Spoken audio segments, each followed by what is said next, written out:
Hey,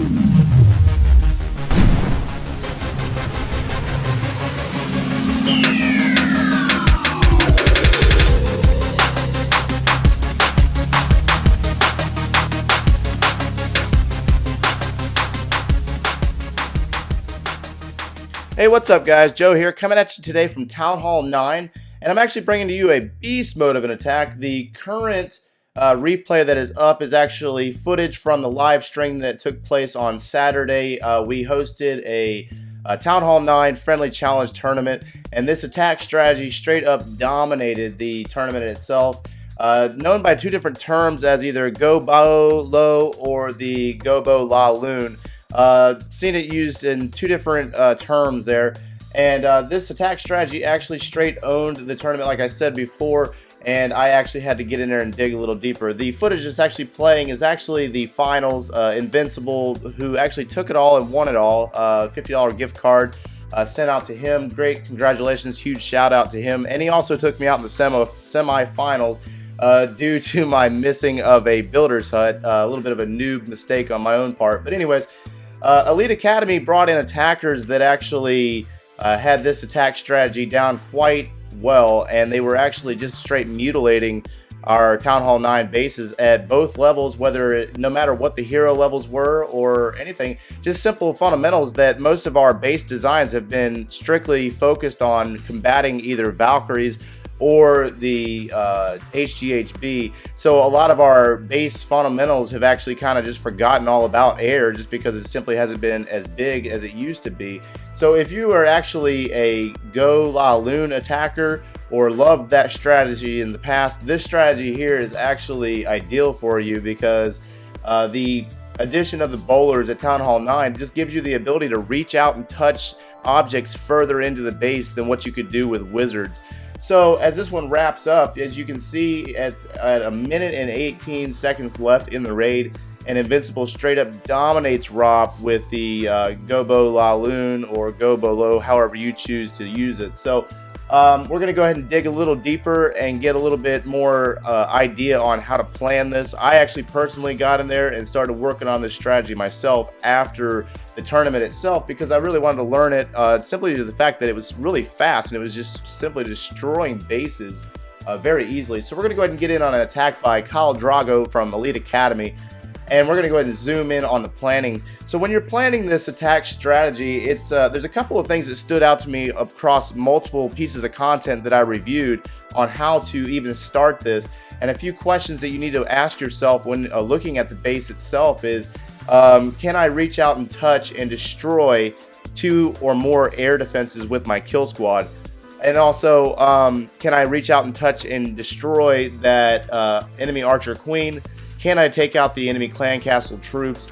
And then also the funnel. How wide of a funnel do I need to make? So how many troops do I need to take for cleaning up the outsides of the funnel to ensure that my bowlers actually get into the base and destroy those other components? And due to the fact that the bowlers can reach out and touch more than just a couple of objects as they move throughout the base, this actually opens up and they can actually take out structures on the opposite side of walls. That way it gives a feature that the wizards were unable to do in the basic GooLoon strategy. So, and in this replay, Kyle actually brings a couple of different troops for his funneling process itself, using minions to clean up these gold mines, due to the fact that the air defense is so far in it can't touch them, and then also a couple of wizards in order to cut off the avenue or approach that the bowlers are going to take. Uses a jump spell, doesn't even need a wall breaker in order to get into this base. Both of those air defenses are just basically give me's, and uses his queen and wizards to take care of the clan castle troops with the assistance of a poison spell. Rages those bowlers in order to take out that enemy archer queen, and he's already gotten one of the air defenses down. Second one's about to fall here in a moment. So as you can see, this base here was just purely set up from the beginning as a failure for air attacks. Brings in his lava hounds on 2 different angles in order to collect up all those air bombs and air mines. 3 to 4 balloons per defense on the outer ring, and then uses the haste spell in order to speed those balloons up. You got to watch the timing between the lava hounds and the air balloons, due to the simple fact is you really need the lava hound to pop into pups, because the attack itself will take way longer if the lava hounds don't pop. And in this event here, he's got lava pups, goodness gracious, all the way on the western side of the base, just cleaning up on the outer structures as the remaining balloons just take out the last couple of defenses. Saves a couple of balloons for the back end just in case for that archer tower, just in the event that his balloons run into a couple of air bombs in the process. But as you can see in the east, he still has a lava hound that's still fully intact and not in pups. So if that lava hound had popped, it would have been a little bit faster of a raid than what it actually was.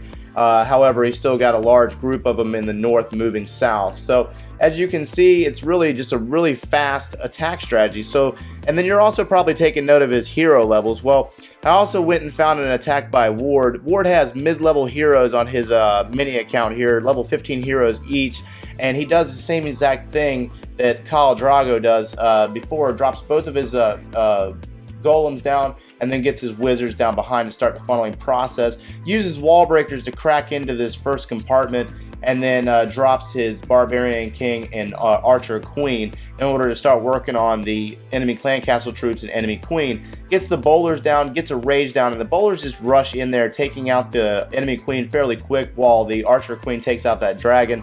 And then they start maneuvering into the base. Uses another rage spell to push those bowlers harder to take out those two different air defenses and an expo. So as you can see, he's taking out 31% of the base alone with his kill squad, and really just opens it up and takes out, what does it look like, 3 air defenses are taken out. So again, a very poor base design, looking to combat the HGHB probably, but in this case it actually just opened him up for failure on an air attack all around. So gets in a lava hound in order to work on that air defense and collect up as many air bombs and air mines as he possibly can, and starts trickling in his balloons in the process.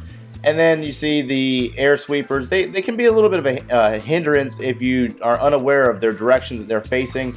However, the lava pups were able to take out that one in the north, and really it's just trickling 3 to 4 balloons, saving a couple for back end cleanup as they maneuver throughout the base, because they will ultimately group up just like the Hog Riders do. So if you're really good at maneuvering Hog Riders, it's about the same concept as using balloons. However, the balloons move a lot slower than the Hog Rider does. But the hero levels do take into account the hero levels when you're planning these attacks, and it really kind of depends on how many golems you're going to take, if you're going to take 1 or 3. So if you got higher level heroes, 1 golem might be able to pass, and then if you have mid-level heroes or lower, then 2 to 3 might come into play. It all really depends on the base design and how many compartments you're trying to crack into and where you're trying to get your kill squad. So looks like here Ward really just straight up dominates this base with this attack strategy due to the strength of it.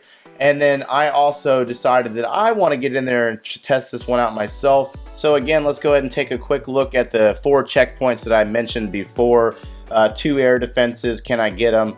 Archer Queen, can I get rid of her? And then also the clan castle, and how wide of a funnel do I need to take in order to get my bowlers to get into this base. So as we get this one live, golems are already on the ground, dropping wizards to start working on the funnel, get the queen down to assist with that, and then wall breakers to crack open that first compartment. I misjudged the range on the clan castle. This is friendly challenge, wasn't really planning too much. However, poisons are down to work on the clan castle, and then use a jump spell in a really bad location or size of this compartment. Jump spells down, and then the funnel set in order to get the bowlers to go into the base. Barbarian King decided he wanted to go south, but I raised them bowlers anyways, and due to the fact that they can reach out and touch so much, they end up taking out the Archer Queen fairly easy, air defense is fairly quick, and an air sweeper. Use a heal spell to keep them going, and then as we start to transition into the back end of the tech, let's go ahead and stop it right there. So let's go ahead and talk about the back end of this attack. If you see the placement of the lava hounds themselves, I bring one in from the southwest and one in from the northwest to go block for those 2 air defenses that are sitting there. Even though the Archer Queen is actually going to make it in and probably take out one of them, I still want to use the lava hounds to clean up these air bombs as they move in. I'm going to drop a couple of balloons here, here, and here to start maneuvering their way in and taking out these structures in order to get in on that air defense and take them out fairly quick. I'm still kind of new to it myself, but however, it's basically the same concept as a surgical hog maneuver, in the sense that you're going to drop 3 to 4 in different locations to take out certain structures to move their way into the base and take out the most important structures. In this case will be the air defenses. So as this one goes live, the Archer Queen is still working in the core of the base. The lava hounds are actually protecting the balloons and soaking up all that damage from the splash damage in the south and the air defenses. My Archer Queen actually takes out one of the air defenses, and then the balloons in the south actually maneuver in and get in on that last air defense fairly quick, thankfully, considering the remaining lava hound actually popped. So I actually used the haste spells to speed up the balloons to take out point defenses in between targets, and then they actually kind of grouped up in the south. And at this point in the raid, all defenses are down, and now it's just really solely on cleanup. And due to my lack of experience with the lava hounds and lava pups, I don't really have as many lava pups on the map as in the previous 2 replays. However, I'm still working out the kinks, and I think I got the generalized idea on what exactly I'm doing here to ensure that I strengthen up my air planning and then the use of the air troops in the Town Hall 9 realm, because I feel that they are still highly valuable and viable for Town Hall 9. They're extremely powerful. The balloons are way more stronger, or a lot higher in DPS than the Hog Rider. So depending on the correct base, it actually works out pretty well. So as I said before, on the correct base. Now as we take a look at this replay here, Oz actually posted this base and really kind of threw me for a loop, because he knew I was kind of practicing and trying to get a little bit better at it. And if you take note of the checkpoints, as I said before, 2 air defenses, it's almost impossible to get 2 air defenses with your kill squad on this base, considering they're all on each 4 corners of this base. Enemy Archer Queen and the enemy clan castle are down in the compartment by themselves. So ultimately, I really just kind of winged it and was trying to figure out if I could use the similar type of composition in order to reach out and touch the troops as I did before with bowlers. Really bad funnel on my part. This is also another one of those bases that has really a hard time funneling. You'd have to bring a lot of troops. So I actually improvised in the process, dropping the bowlers. They stayed outside, and then I used a rage spell to take care of the enemy Archer Queen and the clan castle troops. Golems and the Barbarian King have made it to the core of the base, but they still got quite a bit of defensive concentration that they're running into. This is really just really well designed base for anti-air in Oz's opinion, and I actually have to agree after attacking it, because I end up doing fairly well considering the improvisions that I have to do on the base itself in order to make it happen. The Expo down in the south is still just hammering away on my bowlers, and I'm continuously losing it as the raid goes on, and then it starts ultimately targeting my Archer Queen, which is kind of bad.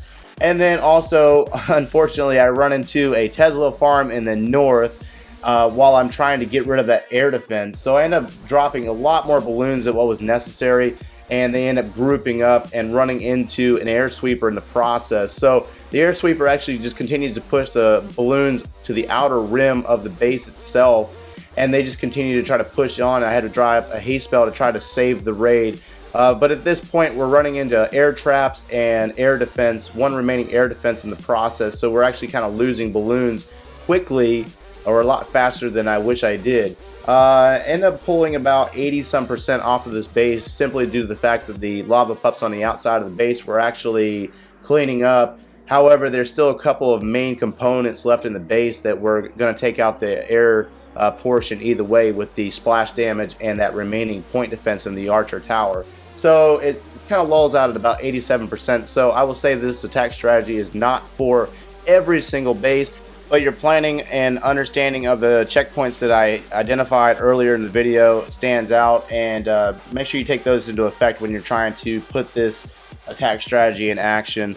So the tournament itself actually turned out to be a great success. We had a lot of fun. The stream was actually a blast, and I'd like to get together either a Town Hall 8 or a Town Hall 9 friendly challenge tournament, maybe this weekend, the 10th of September. Drop some comments below and let me know if you're interested. I'll also be putting something up on Twitter. Thanks for watching, guys.